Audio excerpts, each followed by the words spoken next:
Tracks like this are all about proving who can come in first.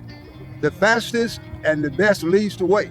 And as one great theologian said, if you come in second, you're just the first loser, right?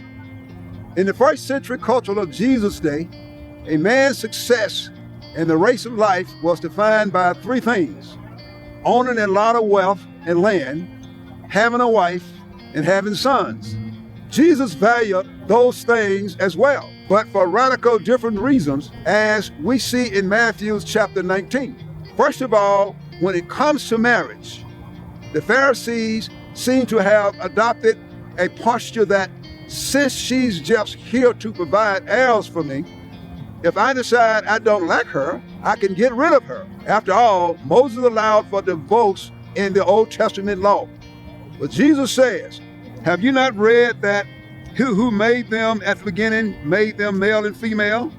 And said, for this reason, a man shall leave his father and mother and be joined to his wife, and the two shall become one flesh. So then, they are no longer two, but one flesh.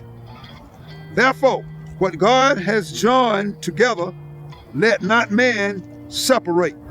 Second, when it comes to children, again, they wanted heirs, but it seems they didn't always want the children to actually hang around. But look at what Jesus said. Let the little children come to me, and do not forbid them, for such is the kingdom of heaven.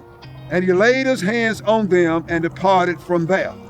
Finally, when it comes to wealth, they thought it showed God's favor to own land. After all, this was Israel, the promised land given to the Jews.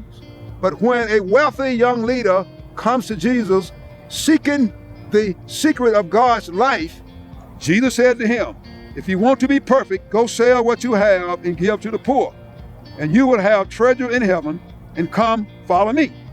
But when the young man heard that saying, he went away sorrowful, for he had great possessions. But the followers of Jesus didn't quite get it yet. They still see the way of Jesus as something you give things up for, rather than something you actually gain from. So Peter asked him, see, we have left all and followed you. Therefore, what shall we have? So Jesus said to them, assuredly I say to you, that in the generation when the Son of Man sits on the throne of his glory, you who have followed me will also sit on the 12 thrones, judging the 12 tribes of Israel. And everyone who has left houses, or brothers, or sisters, or father, or mother, or wife, or children, of lands, for my name's sake, shall receive 100-fold and inherit eternal life. But many who are first will be last, and the last first. Maybe that's what's wrong with our whole approach to marriage, family, and money. We want to be first, but in the kingdom, Jesus is proclaiming it's the one who is trying to come in first without any concern for others, who is truly in danger of losing out.